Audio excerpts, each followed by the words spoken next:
अगर कोई अपनी नालायक औलाद को समझा नहीं पा रहा है तो समझो कि गलती कर रहा है। गाजियाबाद के चर्चित सूर्या हत्याकांड को लेकर उत्तर प्रदेश के मुख्यमंत्री योगी आदित्यनाथ का बेहद सख्त रुख सामने आया है। बिजनौर में एक जनसभा को संबोधित करते हुए मुख्यमंत्री ने अपराध और चाकूबाजी की घटनाओं पर कड़ा संदेश दिया। सीएम योगी ने साफ शब्दों में कहा कि दोस्ती की आड़ में होने वाली चाकूबाजी और हिंसा किसी भी कीमत पर स्वीकार नहीं की जाएगी। उन्होंने कहा कि यदि कोई अपने बच्चों को सही रास्ते पर नहीं रख पा रहा है तो यह एक बहुत बड़ी गलती है। मुख्यमंत्री ने चेतावनी देते हुए कहा कि नालायक औलादों को समझा लो, नहीं तो उन्हें सबक सिखाना होगा। अपने संबोधन में योगी आदित्यनाथ ने कहा कि सरकार की संवेदनाएं कानून का पालन करने वाले सामान्य नागरिकों के साथ है। उन्होंने कहा कि हम सज्जनों के लिए सज्जन हैं, लेकिन दुर्जनों के लिए दुर्जन है।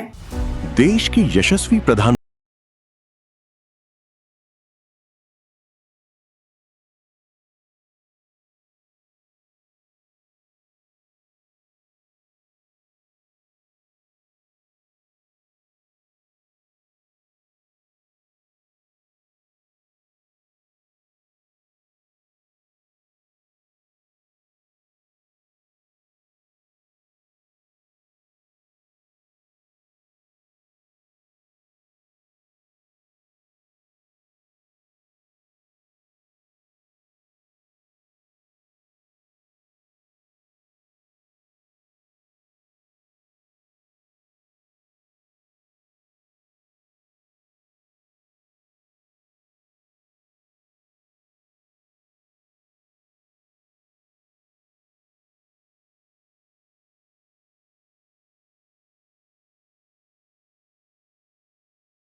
सरोवर आज जल संरक्षण, सिंचाई और हरित विकास की नई केंद्र बन रहे हैं। कई स्थानों पर सरोवरों के किनारे पौधारोपण और राष्ट्रीय ध्वज की स्थापना भी की गई है।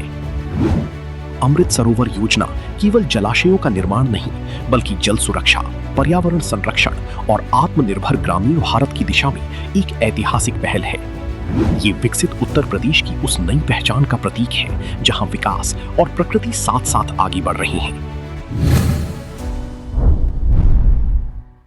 मुख्यमंत्री ने भगवान श्री राम का उल्लेख करते हुए कहा कि समाज में अराजकता फैलाने वाले और निर्दोष लोगों को परेशान करने वालों के खिलाफ सख्ती जरूरी है।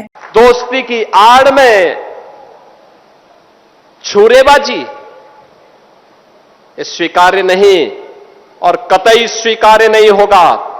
अगर कोई अपनी नालायक औलाद को समझा नहीं पा रहा है तो समझो कि गलती कर रहा है, गलती कर रहा है। याद रखना, हमारी संवेदना सामान्य नागरिकों के प्रति है, सज्जनों के लिए। सज्जनों के लिए ही हम सज्जन बने, दुर्जनों के लिए नहीं। भगवान राम ने भी वही किया था, निस्सरहीन करो मही भुज उठाए प्रणकीन। एक ही लक्ष्य था, इस धरती को राक्षस विहीन कर देंगे, क्योंकि ये ऋषि मुनियों को, सामान्य नागरिकों को, गरीबों को, बहन और बेटियों की इज्जत के साथ खिलवाड़ कर रहे हैं। इनसे लड़ना होगा, इनसे निपटना होगा। उन्होंने आरोप लगाया कि जब हिंदू समाज पर अत्याचार की घटनाएं होती हैं तब वह पक्ष चुप्पी साध लेता है, लेकिन सरकार के फैसलों का विरोध करने में सबसे आगे रहता है। उन्होंने कहा कि कुछ राजनीतिक दल केवल वोट बैंक की राजनीति करते हैं। इन लोगों का मुंह तब बंद था जब पाकिस्तान और बांग्लादेश में हिंदुओं पर, सिखों पर, जैनियों पर, बौद्धों पर अत्याचार हो रहे थे, तब ये कुछ नहीं बोल रहे थे, कुछ नहीं बोल रहे थे, इनका मुंह बंद था। लेकिन जब इन पीड़ित लोगों के बारे में मोदी जी ने कानून बनाया तो इन्होंने उस कानून का विरोध किया। उस कानून में कहीं नहीं लिखा था कि किसी मुसलमान की संपत्ति को हम कब्जा करेंगे, लेकिन मुसलमान विरोध कर रहा है। सभा के दौरान सीएम योगी ने गौ संरक्षण और सांस्कृतिक मूल्यों का भी जिक्र किया। उन्होंने कहा कि गाय भारतीय संस्कृति और आस्था का महत्वपूर्ण हिस्सा है और इसके सम्मान के साथ किसी भी तरह का खिलवाड़ बर्दाश्त नहीं किया जाएगा। अबे गाय पशु ने, गौ हमारी माता है और गौ के साथ तो हमारा जन्म जन्मांतर का नाता है। तुम क्या समझ पाओगे इसके बारे में? गौ माता के महत्व को तुम क्या समझ पाओगे? आजकल ज्ञापन देने जा रहे हैं, ज्ञापन देने। हमने कहा ज्ञापन मत दो भाई, अपने उन सौदों को समझाओ जो सोशल मीडिया प्लेटफॉर्म पर बकरीद के दिन गौ माता का चित्र लगा रहे थे।